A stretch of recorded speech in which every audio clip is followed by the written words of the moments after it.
ज़रूरी नहीं है कि जो पूरे सेशन में पूरे 5 दिनों में बहुत ज़्यादा बोला हो या बहुत ज़्यादा प्रतिभाग किया हो सिर्फ उसे ही आता है या वही कंट्रीब्यूट करता है। जो लोग चुप रहे, शांत रहे, उन्होंने भी बहुत कुछ किया है, इसीलिए उन्हें चुनकर यहाँ पर भेजा है। जैसा कि सर कल कह रहे थे, अखिलेश सर की सत सैया के दोहरे जो नावक के तीर देखन में चोटन लगे घाव करे गंभीर। यानी कहने का मतलब ये है कि जो शांत हैं, जो नहीं बोल रहे हैं कुछ, उन्होंने भी बहुत कुछ किया है। बस बहुत लोगों की आदत होती है वो शांत रहते हैं। और मैं कहना तो चाह रही थी कि संक्षेप में अपनी बात कहूँगी, लेकिन शायद संक्षेप नहीं हो पाएगा। मैं हिंदी की टीचर हूँ और सौभाग्य से मुझे सोशल स्टडी पढ़ाने का मौका हर साल मिल जाता है, वो भी 1, 2 नहीं 3 क्लास में। मैं कक्षा 8 हिंदी मीडियम में पढ़ाती हूँ सामाजिक विज्ञान, और कक्षा 9 और 10 में भी सोशल स्टडी पढ़ाती हूँ, जिसमें इकोनॉमिक्स और हिस्ट्री का पार्ट मेरा है। तो मैं इसलिए ये बता रही हूँ कि इन तीनों क्लासेस में, जैसे कक्षा 8 में एक पार्ट है मानव संसाधन, और कक्षा 9 और 10 में भी सेम पार्ट है। सॉरी, 9 में है ह्यूमन रिसोर्स और 10 में भी एक लेसन है सेक्टर, जिसको मैं अभी बताऊंगी कि मैं ये लेसन क्यों मेंशन कर रही हूँ। जो कक्षा 8 और 9 का लेसन है मानव संसाधन या ह्यूमन रिसोर्स, उस पर हमने ये पढ़ा, ये जाना, बच्चों को ये बताया कि चाइना जो इतनी बड़ी पॉपुलेशन लेकर, मतलब अब हमने अभी उसको पीछे छोड़ा है ना, अभी हम जाके नंबर 1 हुए, अभी तक तो वो ही नंबर था। इतनी बड़ी पॉपुलेशन लेकर भी इतनी बड़ी अर्थव्यवस्था कैसे बना था? क्योंकि उसने अपने लोगों पर काम किया है। काम किस पे किया? उसने 3 सेक्टर्स में काम किया। उनके स्किल पे काम किया, उनके हेल्थ पे काम किया और उनके एजुकेशन पे काम किया, जैसा कि अभी हम लोग कर रहे हैं। उन्होंने स्किल पे काम किया और हर घर में काम दिया है। चाइना के प्रोडक्ट आपको पूरे बाजार में मिल जाएंगे, बड़े से बड़े बाजार में, और सड़कों के किनारे जो लोग ठेले लगाते हैं या दरी बिछा के बेचते हैं, सब पे चाइना का माल कहा जाता है चले तो शाम तक, और नहीं तो चले तो चांद तक, नहीं तो शाम तक। लेकिन हर घर में चाइना के प्रोडक्ट्स हैं और इसीलिए वो इतना आगे है। चाइना एक ऐसा देश है जिसने इतनी ज़्यादा स्ट्रैटेजीज बनाई कि उसने ये लिखा कि एक टी-शर्ट बनाई और उस पर लिख दिया बाइकॉट चाइना। जब इंडिया में ये हो रहा था चाइना को बाइकॉट करना है, उसने लिखा टी-शर्ट पे बाइकॉट चाइना, उसको इंडिया के अंदर लाकर करोड़ों रुपए में बेच दिया। ये स्ट्रैटेजीज होती है और स्ट्रैटेजीज बनाने पर ही हमको काम करना है, वही हम इन सब प्रशिक्षणों में सीख रहे हैं। और दूसरा एक लेसन बता रही थी मैं कि 10th में है सेक्टर्स में हम उसमें बताया गया कि 3 सेक्टर्स होते हैं, प्राथमिक, द्वितीयक और तृतीयक। प्राथमिक में वो चीजें हैं जैसे जो प्राकृतिक संसाधनों से संबंधित है, कृषि है, खनन है। सेकेंडरी सेक्टर है जो कच्चे माल को उत्पाद में बदलता है, और एक टर्शियरी सेक्टर है जो सेवा है, जैसे हम लोग कहा बैंकिंग है, शिक्षा है, स्वास्थ्य सेवाएं हैं। ये 3 मेंशन है आज तक इकोनॉमिक्स की किताबों में।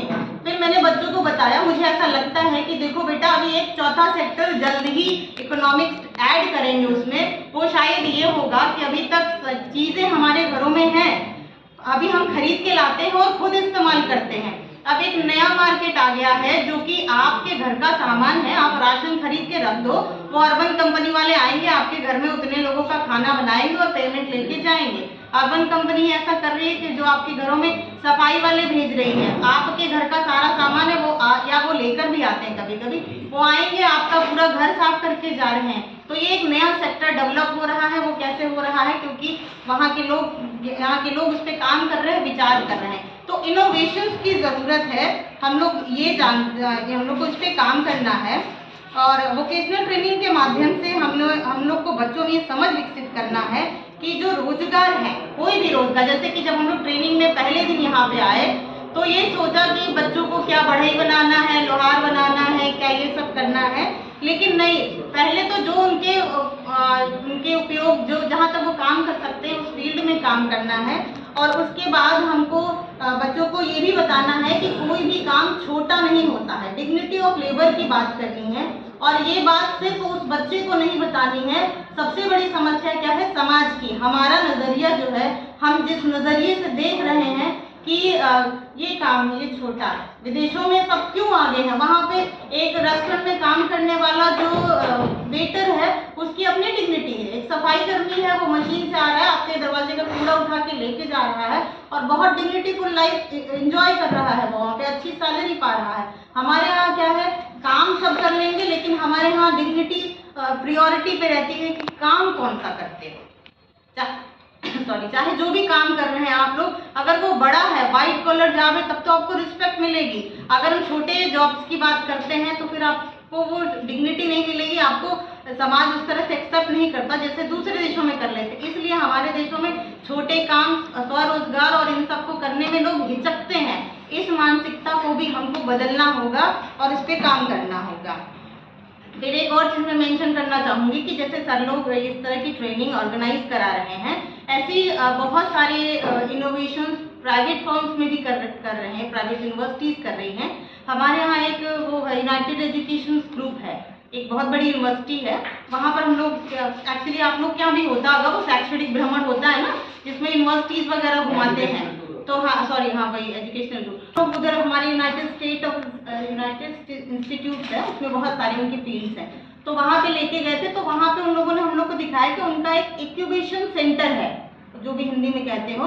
तो वहाँ पे वो क्या करते हैं कि उन्होंने पूरा ऑफिस बना रखा है और उन्होंने कहा कि चाहे वो यहाँ का स्टूडेंट हो चाहे कहीं बाहर का स्टूडेंट हो, अगर उसके दिमाग में किसी रोजगार को करने का आइडिया है तो वो यहाँ आकर बता सकता है कि मैं ये काम करना चाहता हूँ, और फिर हम उसको बताएंगे कि इसको तुम कैसे कर सकते हो, उसमें कितनी लागत लगेगी और इसमें तुम्हारे क्या क्या हर्डल्स आएंगे और हम उसको कैसे सॉल्व करेंगे।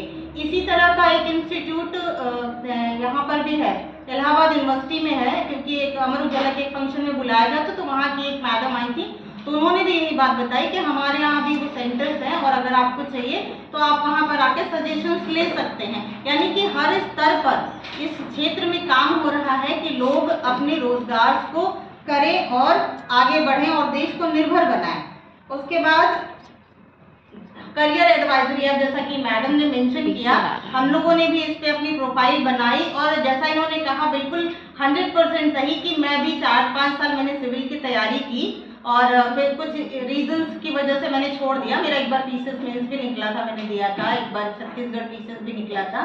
तो कुल मिला के कि मैं भी जब उसमें सारे वो भरते जा रही थी तो उसमें मैं भी यही बता रहा था कि आप आईपीएस बनो, आईपीएस। मैं उनको बता के हंस रही थी कि हम लोग गलत में आगे चलते झोला लेके और सर से बोलेंगे सर जा रहे कोचिंग करना है, वो आईएएस बनने के लिए, आईपीएस बनने के लिए बताया है हमें, लेकिन फाइनली जो बन गया है वो अच्छा है।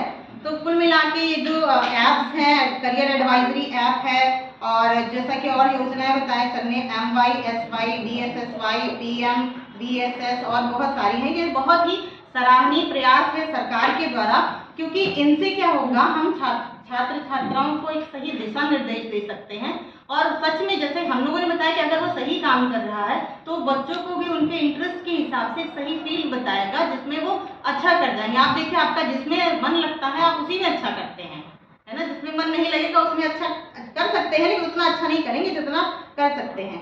और दूसरा, पैकेजिंग विभाग 10 डेज बैगलेस डे की अवधारणा भी बहुत अच्छी है।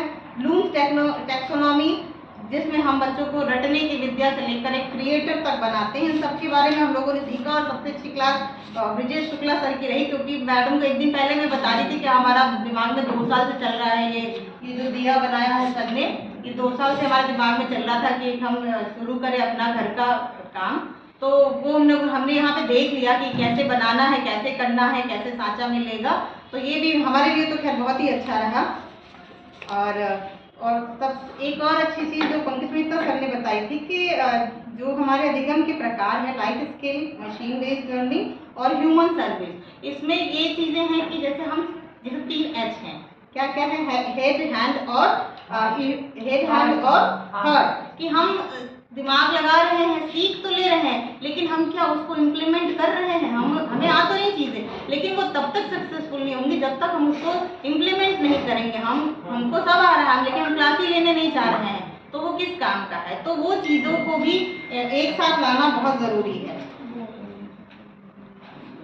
और कुल मिला के बस यही कहना है कि यह प्रशिक्षण हम लोगों के लिए बहुत ही रोचक, ज्ञानवर्धक और लाभदायक रहा। और एक बार फिर सबको बहुत बहुत धन्यवाद, खासतौर से पंकज मेहता सर को और विनोद सर को। Thank you. धन्यवाद।